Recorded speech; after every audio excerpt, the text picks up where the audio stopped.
So, so we read the article, and it's caused quite a reaction with people, the residents, really statewide. I mean, I'm getting people that are wanting to donate really throughout the state, but mostly in the upstate. So, I mean, having read the article, seeing the people in Tent City, why do you think it was such a reaction to come out here tonight to donate, to give back to these people that are in need?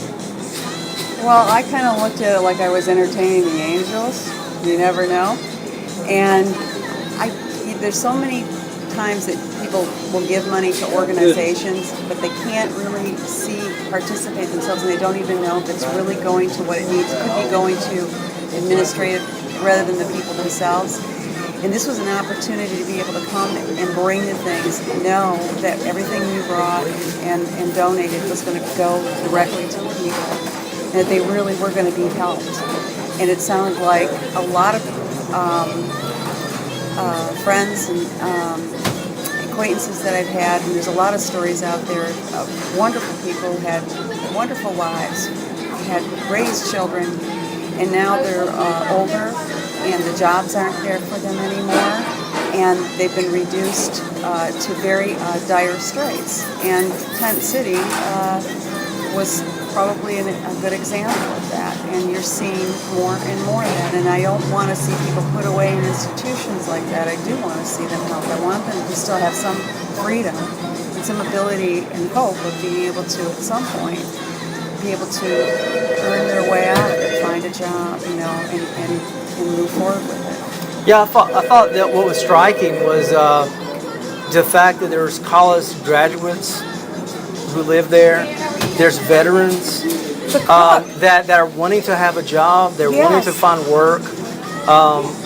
And I've also found today that many, just talked to a young lady who said that her parents at one time were homeless. Yes. But it's kind of like before the grace of God go I. And I know that that's such a very real truth. And when I read about the woman who loved to read, I love to read, I mean, my heart went out. My family has a restaurant, and we're always kind of looking for cooks. And here you were talking about a veteran who was a cook. And the other thing is that I really feel that this country owes the veterans so much. And there shouldn't be one veteran who needs to look for a job or is in a tent city ever.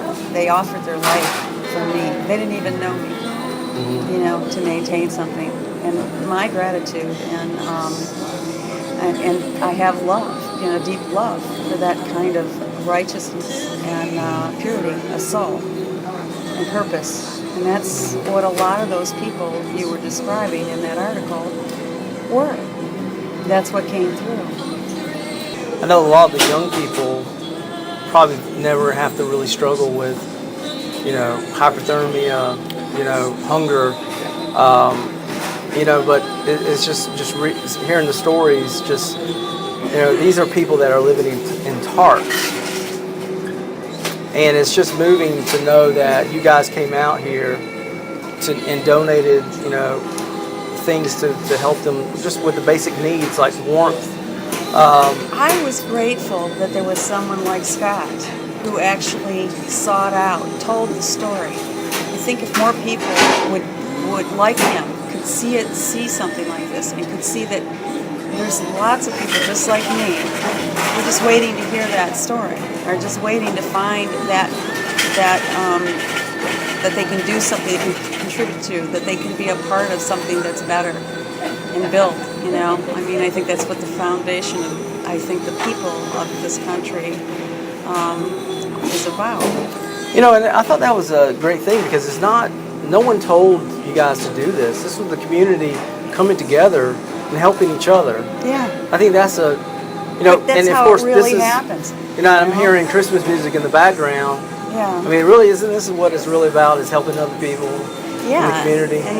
And 365 days a year, and the opportunity to be able to do it. And I think I always feel better when I can find myself in a position where I can do that. So this was just one time that, and I love Scott for this. I love the fact that he was out there for us, because he's our eyes and ears. And there's, there's a lot of people just like me, who don't see it, who are in a way protected from it, because they're working in their daily lives, are so busy. And then he can bring this, to our attention, and we can get out there. Absolutely, and really, many Americans are just one paycheck away from maybe having to go to Tent City. I know people personally who are really looking for a home, but it's just great that you were able to help, residents out there. I know the 150 people in Tent City really greatly appreciate what you're doing. Well, you know what? I just want them to be okay. They're just people like me. I just want them to know that people do think about them. I don't know them personally, but I feel them. We've traveled the world, and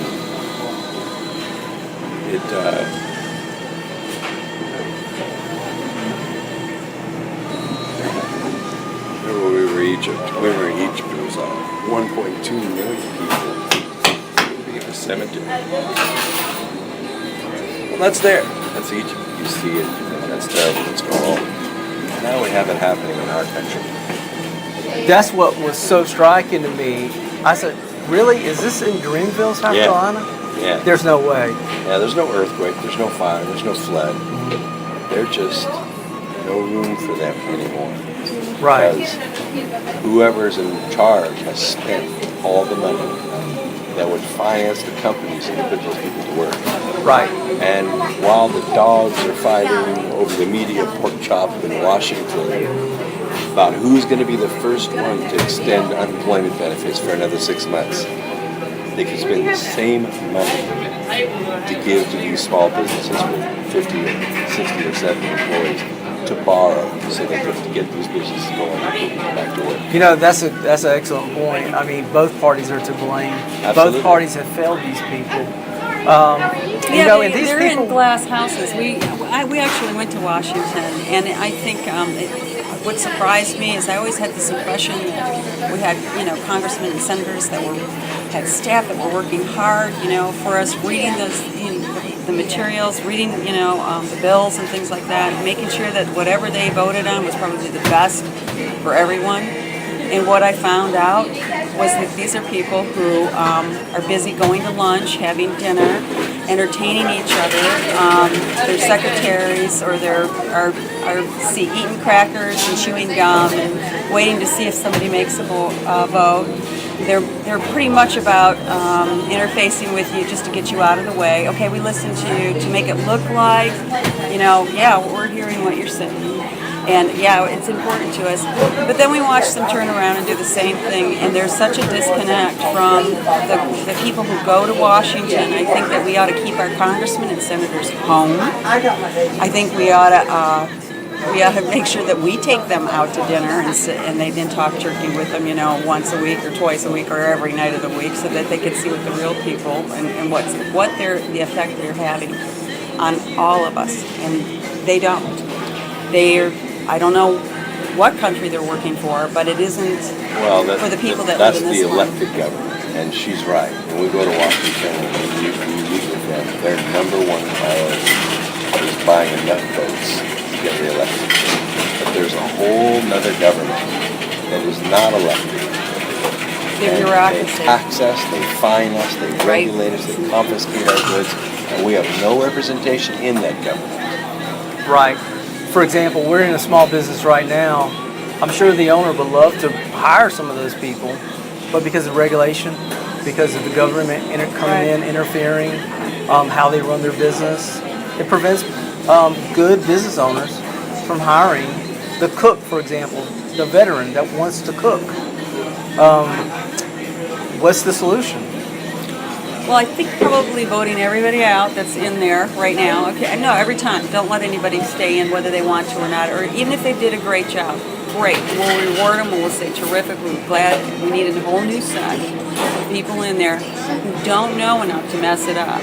but do know enough to try to do and look at what they're looking at least get this one thing right, rather than perpetuate a good old boy network and a history that's entangled in chaos and entropy.